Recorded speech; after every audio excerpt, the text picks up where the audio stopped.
Elhamdülillahi vessalatu vesselamu ala Resulillah ve sahbihi ve men vala.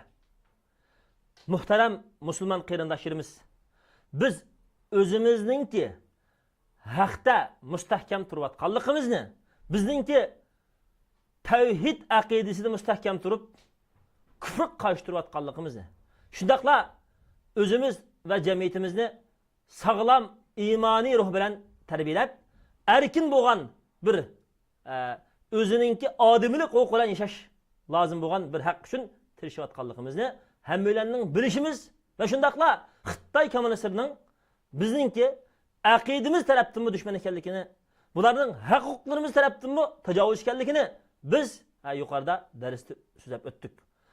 Shu haq huquqlarimizda ve haqda mustahkam turib, bizningki haqni qudishimiz zodi o'rinli ekanligini, biz buningga zodi haq turganligimizga ve haq uchun kurash qilayotganligimizga ishonishimiz bizning birinchi asosi, muhim birinchi bilish tegishlik asosimiz ekanligini so'zlab o'tdik. Endi mush haqni bildik, haq uchun kurash qildik.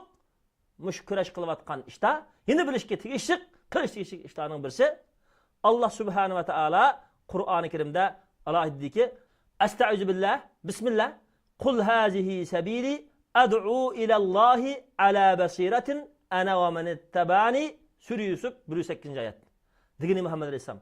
Bu İslam dini, mening yo'lim. Men Allah tarafga aqli pokit ustiga chaqirman, men va menga ergashgan kishilarni dedi. Qarindoshlarimiz, basira degan nima desa, insonning qalbida Allah Taala tushirgan vahidin paydo bo'lgan haq nurini basirat deymiz. Yana insonning hayotligida qilayotgan xizmatida u qilgan ishi Allah ve onun peygamberinin tushirgan ruhiga, tushirgan haq nuriga uygun asosda aqlning to'g'ri kelganligi, aqlning bilgini basirat urug'i qilishimiz. Shuning uchun biz har qandaq bir siyosiy, ijtimoiy, diniy, xalqaro barliq xizmatlarimizda aqlliq bo'lishimiz kerak qilishimiz. Qur'on, hadis ruhiga uygun kelish bilan birga biz aqli tafakkurimizni echitishimiz, bizningki Sharq Turkiston musulmonlarining to'g'ri bo'lgan, aqlliq bo'lgan bir harakat xizmat bilan, aqlliq bo'lgan dil isbot bilan o'ziningki yangi bo'lgan bir sog'lom jamiyatini qurib chiqishga yordamlashishimiz kerak. Biz atrofimizdagi Uyg'ur musulmonlarini, bizning xalqimizni nadonlikda qo'ymasligimiz kerak. Biz qandoq o'ylasak, shundoq o'ylaydigan, qandoq fikrsak, shundoq fikrlaydigan, biz nega boshlaq ma'diganni asos qilib olmay, ularmi ma'digan yo'lini o'zi Qur'onga uyg'unlab biroq ma'lug'idek ularning aqlini ishimiz kerak.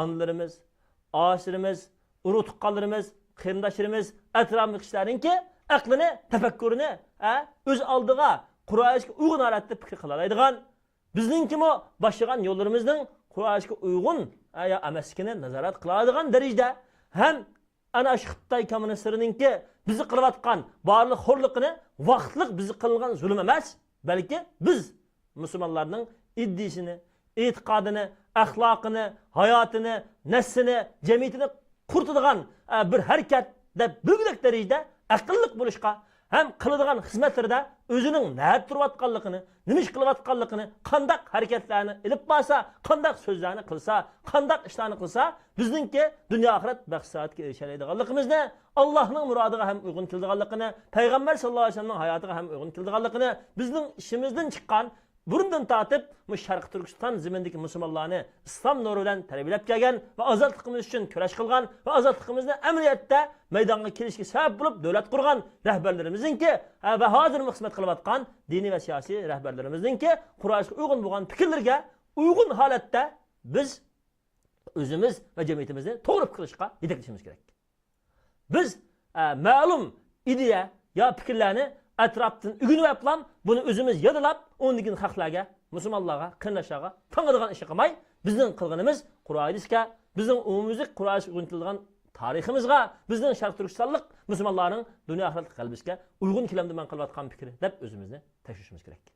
Shunga Alloh subhanahu va taolo bu oyatda bizni payg'ambar sallallohu alayhi vasallam orqali birinchisi Alloh taolo tarafiga yetaklashga, ikkinchi qilib qilgan har bir ishida aqliy basiratlik bo'lishga, qilgan ishi dalil pokitga, aqlga, Qur'on ro'ydiki har qanday bir aqliy fikrga uyg'un keladigan bo'lishini alohida ta'kidlab qilamiz. Va salli ala Muhammadin va ala alihi va sahbihi ajmain.